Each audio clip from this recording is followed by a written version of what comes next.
A Day on the Focus. Hello everyone, and welcome back to A Day on the Focus. It's Anne here, your friendly neighborhood history buff, ready to dive into the fascinating events of March 15th. Buckle up, Buttercup, because today's a roller coaster. First things first, March 15th, the 74th day of the year, or 75th if it's a leap year, which this one isn't. So, no extra day to celebrate. Boo-hoo! Let's get to the juicy bits. Way back in 44 BC, it was, shall we say, a really bad day for Julius Caesar. Yup, the Ides of March. Remember that famous line? March. Well, it wasn't a friendly reminder. It was the day he got stabbed like a pincushion. Talk about a dramatic exit. And speaking of dramatic exits, in 493 AD, Odoacer, the first barbarian king of Italy, met his end at a dinner party. Apparently, Theodoric the Great, king of the Ostrogoths, wasn't a fan of his dining companions. A bit of a downer for a feast, wouldn't you say? Fast forward a bit, to 1848.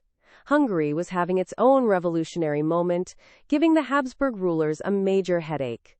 Poor rulers. Always something happening, right? Then there's 1917.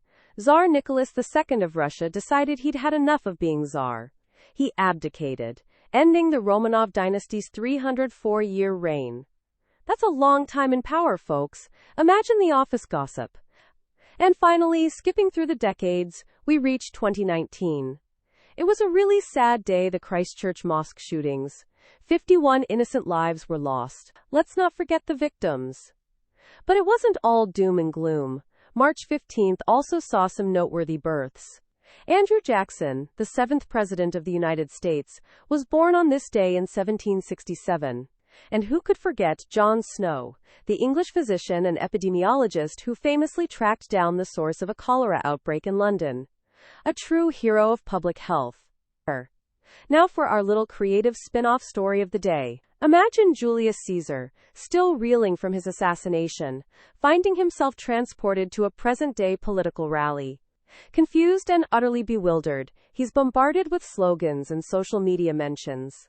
He witnesses the heated debate and the constant back and forth between opposing candidates. After some initial shock, Caesar, ever the pragmatist, decides to use his political savvy to try and navigate this modern-day political landscape. He quickly grasps the power of likes and carefully crafts a winning social media campaign.